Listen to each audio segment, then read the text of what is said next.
situación. Lo anterior nos evidencia que el cliente tiene las piezas o los ingredientes necesarios y sabe qué es lo que queremos construir o qué es lo que necesita construir. Es decir, posee el dominio del problema, pero no tiene idea de cómo alcanzar dicha meta, por lo que podríamos decir que desconoce cómo armar ese rompecabezas. Por otro lado, nosotros los desarrolladores podemos considerarnos como un experto en armar esos rompecabezas, con amplio dominio, con experiencia en las metodologías y herramientas requeridas, que solamente estamos esperando recibir las piezas que tiene el cliente y requerimos además que se nos muestre o al menos se nos explique adecuadamente cuál es la imagen que debemos armar, ya que es mucho más difícil armar un rompecabezas si no sabemos qué dibujo está representando. Por lo que podemos decir que resulta imposible la creación de soluciones exitosas sin la correcta interacción entre ambos actores del proceso. El cliente debe suministrar al desarrollador los insumos necesarios, ya que sin él no podrá lograr su meta, mientras que el programador, si desea construir un software de calidad, debe procurar comprender en profundidad las características específicas del problema en particular que se pretende solucionar. Dicho conocimiento solo puede ser obtenido a través de una constante comunicación con el cliente. Aquí tenemos otro ejemplito más en cuanto a esto, que creo que ya ustedes han bien visto. Vamos a pasarlo rápidamente. Imaginemos que el cliente, que es el que está del lado izquierdo, que se parece a Paul, está conversando con el desarrollador, que está del lado derecho, que se parece a Celso. Entonces él le explica lo que quiere. Celso le dice lo que entendió. Paul dice, no, eso no es lo que yo quería. Continúan conversando y Celso le vuelve a plantear lo que él entendió esta vez. Paul nuevamente le dice, no, eso no es lo que yo quería. Pero se va formando en la mente del desarrollador una idea o se van armando ciertas piezas del rompecabezas que se quiere construir. Sigue las explicaciones. El desarrollador plantea otro modelo, otra imagen de lo que el cliente quiere y vuelve a ser rechazada. Recordemos que en este proceso hay que hacer múltiples interacciones. Luego de allí llega un momento en que por fin el desarrollador, que en este caso era como que medio duro para poder entender, comprende, o es que el cliente era malo para explicar, comprende lo que el cliente quería y la idea es aceptada. En base a dicha idea, se construye el sistema que el cliente pretendía que se hiciera, pudiendo llegar a hacer cosas de tipo excelente, inclusive dependiendo de la habilidad y destreza que tenga nuestro desarrollador. De allí que solo la buena comunicación entre ambos actores permitirá obtener resultados óptimos, debiendo unir adecuadamente estos elementos para obtener niveles de calidad aceptables respecto a los resultados esperados.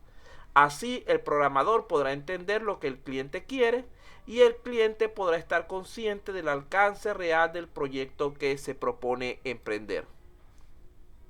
Nos falta ya solamente, para terminar la introducción, hablar de los tipos de sistema de información.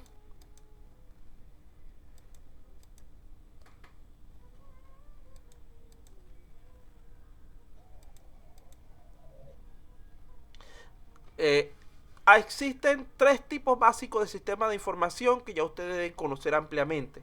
Ya lo deben haber tratado en diversos cursos, en diversos momentos. Así que no voy a dar mucha larga con esta explicación. Tenemos los sistemas transaccionales, los gerenciales y los expertos.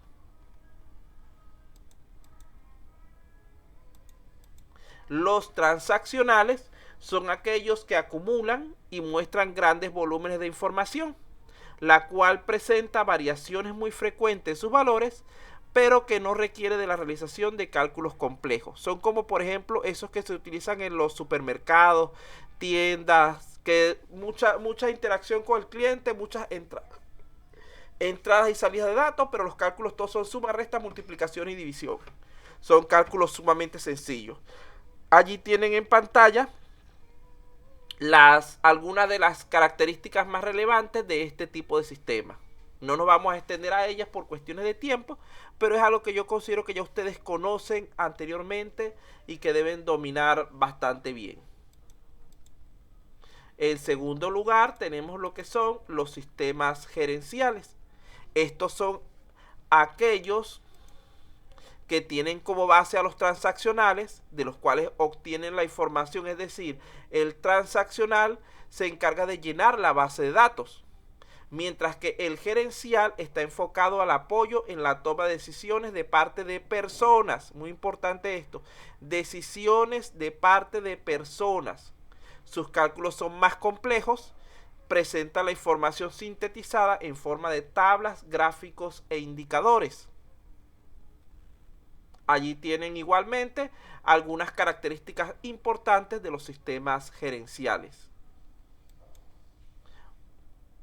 Por último, en los tipos de sistemas tenemos lo que son los sistemas expertos. Estos son sistemas que se basan en lo que es la inteligencia artificial para tratar de emular lo que es el pensamiento humano, intentando que la máquina sea capaz de decidir en forma autónoma y actuar en consecuencia. Para ello, generalmente son combinados con la parte de la robótica. Vean que el transaccional hace muchas operaciones, simplemente lo que hace es cargar la base de datos. El gerencial procesa esa base de datos para que alguna persona tome la decisión. Y en el sistema experto se intenta de que sea el computador, la máquina, quien tome la decisión. Ahí está la principal diferencia entre estos tres tipos de sistemas.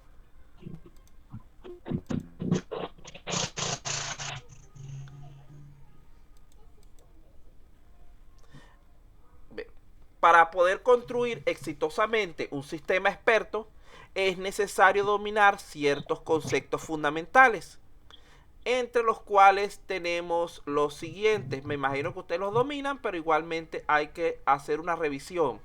En primer lugar está la parte... Ya va, por aquí hay alguien que... Ya, hay alguien por allí que me está encendiendo el micrófono.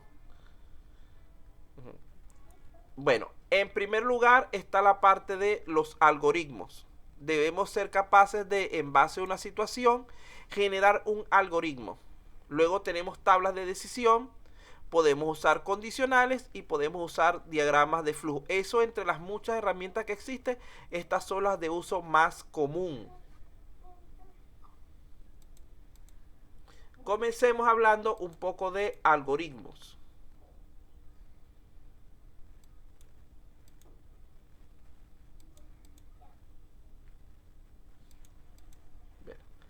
El algoritmo, como ya dije, es un método de resolución de problemas de tipo textual. Es decir, lo que hacemos es una lista de pasos que nos permitan resolver una situación. Él se basa en tres criterios básicos. En primer lugar, el criterio de divide y vencerás. Él va descomponiendo el problema en un número finito de pasos elementales. No puede, tiene que tener forzosamente un inicio y un final, no puede quedar al infinito. En segundo lugar, él establece prioridades respecto a las tareas, es decir, organiza esas tareas de acuerdo a cuáles deben ir primero y cuáles deben ir posteriormente. En tercer lugar, indica claramente el orden de ejecución de dichos pasos, generalmente a través de una numeración. En general, sabemos que cualquier actividad se puede describir mediante el uso de algoritmos. El computador es una máquina que es incapaz de tomar ninguna decisión propia, sin que antes se le especifique explícitamente cómo va a hacerla. Es imprescindible entonces que el algoritmo elegido para resolver el problema sea absolutamente claro, sin ambigüedades, que complete todas y cada una de las posibles soluciones y que puedan presentarse durante la resolución del mismo. Es decir, debemos estar pendientes de tratar de incluir todos los pasos posibles para nuestro algoritmo.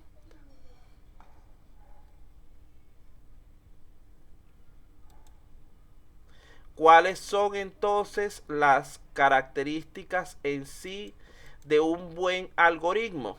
Allí las tenemos, 5 características básicas. En primer lugar, debe ser preciso, es decir, debe indicar con claridad el orden de realización de cada paso. Este paso va primero, este paso va segundo, tercero. Generalmente eso lo hacemos por medio de una numeración. En segundo lugar, debe ser definido. ¿Qué quiere decir esto? Que si ejecutamos 2 veces el mismo algoritmo con los mismos datos de entrada, debemos obtener los mismos resultados. No es que yo voy a meter, por ejemplo, 2 más 2 y me va a dar 4 la primera vez y la segunda vez me va a dar 8. Ese algoritmo está mal hecho. Nos olvidamos, por ejemplo, de reinicializar la variable sumadora. En tercer lugar, debe ser finito, es decir, debe terminar en algún momento. Debe tener un paso, una cantidad limitada de pasos. En cuarto lugar, debe ser detallado. Debe incluir suficientes pasos para la correcta resolución del problema. En quinto lugar, debe desglosar el problema en instrucciones simples, concretas y comprensibles para cualquier individuo. Esto lo que lo llamamos es que debe ser lo suficientemente claro para que cualquier persona que lo lea sin necesidad de tener gran capacitación pueda entender lo que se le está planteando.